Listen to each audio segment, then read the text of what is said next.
ఈరోజు మనం egg fried rice చేయబోతున్నాం అనమాట. దానికి కావాల్సిన ఐటమ్స్ అన్నీ రెడీగా పెట్టుకున్నాము. మా బ్రదర్స్ కాలేజ్ నుంచి వచ్చేస్తారని చెప్పి మా మమ్మీ ఫాస్ట్గా ఎగ్ ఫ్రైడ్ రైస్ చేసేయాలి అని చెప్పి సింపుల్ వేలో చేసేస్తున్నారు. ఫస్ట్ కళాయి పెట్టుకొని ఆయిల్ వేసుకొని ఆయిల్ హీట్ ఎక్కాక ఆనియన్స్, పచ్చిమిర్చి, కరివేపాకు, పసుపు వేశారు. వేసిన తర్వాత ఆనియన్స్ వేగేదాకా కొంచెం బాగా ఆనియన్స్, పచ్చిమిర్చి వేగిన తర్వాత కొంచెం వేపుకొని అందులో సాల్ట్ వేశారు. మనకి సాల్ట్ తగినంత, మన టేస్ట్కి తగ్గట్టు, అంటే మన రైస్ క్వాంటిటీని బట్టి.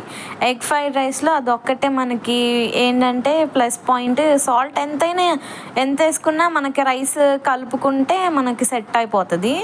సో ఇప్పుడు మనం ఇందులో పుదీనా కూడా యాడ్ చేశారు. పుదీనా, టమాటా వేసి కొంచెం ఫ్రై చేసి ఇప్పుడు కారం వేశారు.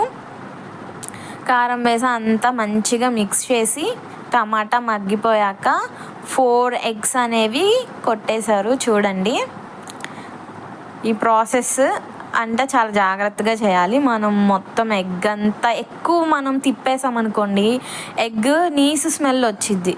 అలా నీసు స్మెల్ రాకుండా మంచిగా మిక్స్ చేసుకోవాలి మనం చాలా జాగ్రత్తగా.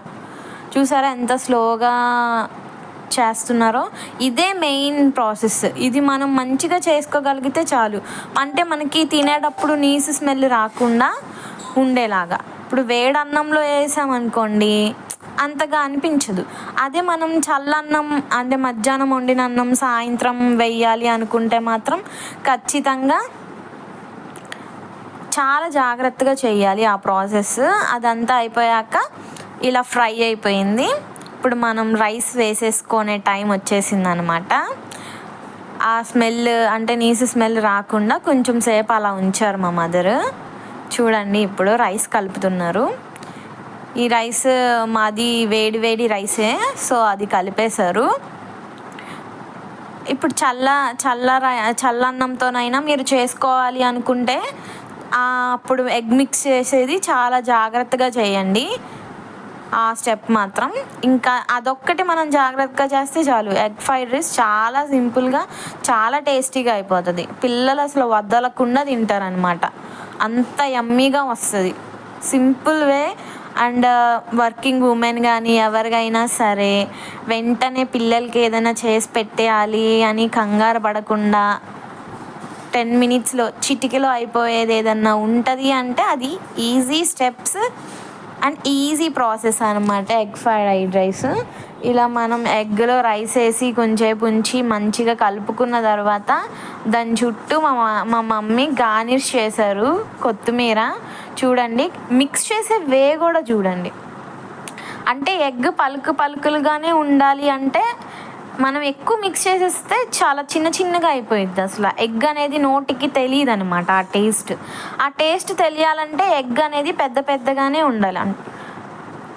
సో మనం మిక్స్ చేసేటప్పుడు చాలా జాగ్రత్తగా కింద నుంచి పైకి తీస్తూ వేస్తూ రైస్ని చెయ్యాలి. ఫాస్ట్గా అలా చేసేస్తే మనకి ఎగ్ మొత్తం చిన్నగా విరిగిపోతుంది అనమాట.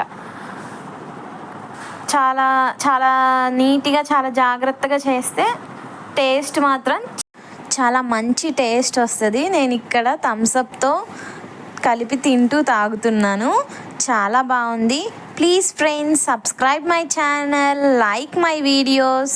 ఇలాంటి మంచి రుచికరమైన ఫుడ్ మీకు ప్రిపేర్ చేయడం ఎలా అని ప్రతి దాంట్లోనూ చూపిస్తాను. ప్లీజ్